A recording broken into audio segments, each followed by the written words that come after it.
Well, Sweden has always been quite a special place for Suede.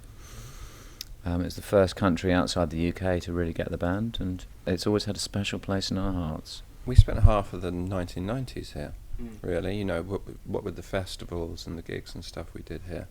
And I think especially when things were kind of a bit pressure cookery in Britain, it was always a wonderful place to come, because it was kind of like, had that feeling of kind of Britain, of people understanding the music and loving the music without some of the kind of insanity of London.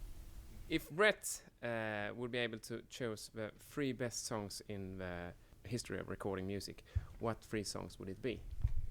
Big Louise by Scott Walker, Bodies by the Sex Pistols, and NYC by Interpol. Is that okay? Yeah. Is that the correct answer? I'm sorry, it wasn't NYC.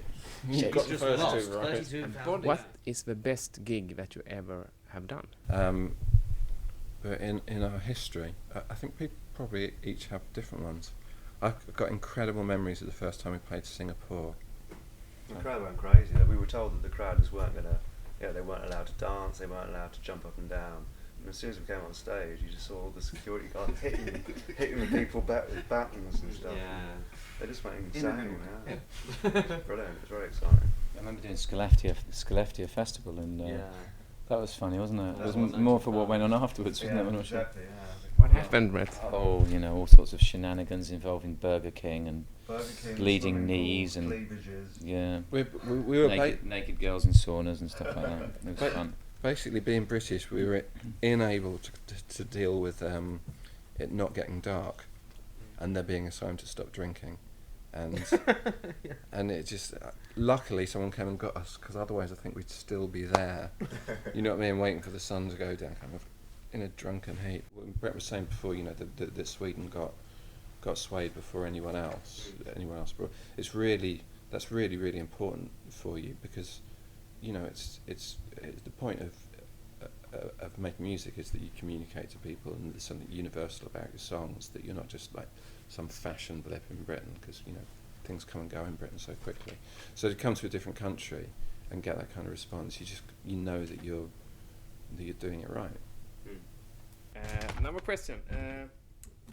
GS is asking about whether you're in touch with any one of the other bands what was really going on in the 90s, like Blur, Pulp, Oasis.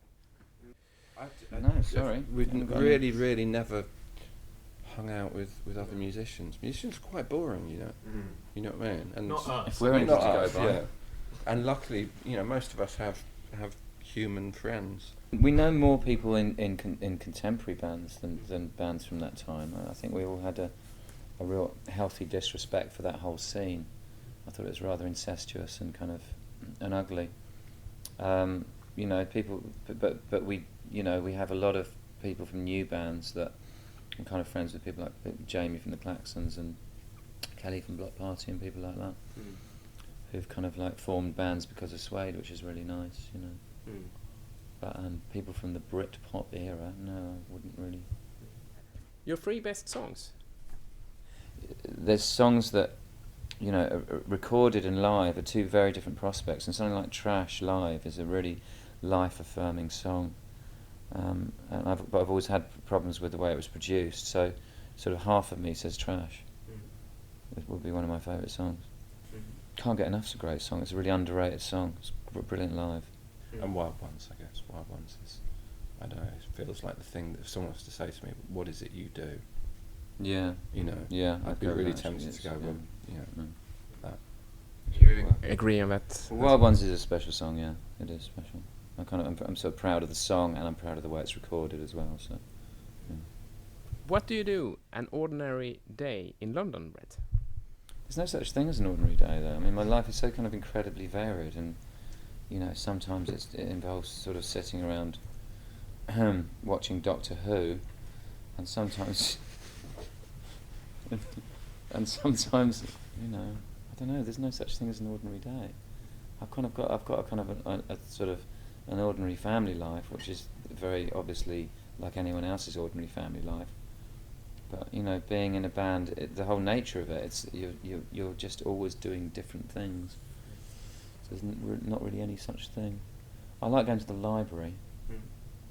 That's one of my favourite places to go when I'm feeling selfish and I want to be on my own. Go to the library and read some books. You have Swedish support act in England? Yes. Yes, Dial for Murder. Yeah? Fantastic, yeah. They're really good. Yeah? I really like them, actually. But, you know, I think there's lots of exciting Swedish bands. I love The Knife, and I love Fever Ray and Yeah? stuff like that. There's some great stuff, I think. Have you really seen them live as well? Or? No, I haven't, actually. But that Fever Ray album's amazing. I love it. Yeah, you should really, because it's Do fantastic. you know a band called Love Is All as well? Yes. Yeah, I really like them. Ah, Yeah. cool. And there's, you know, Soundtrack of Our Lives and all those. I think some fantastic Swedish bands. Really healthy. Yeah. Cool. Healthy musical climate. Yeah.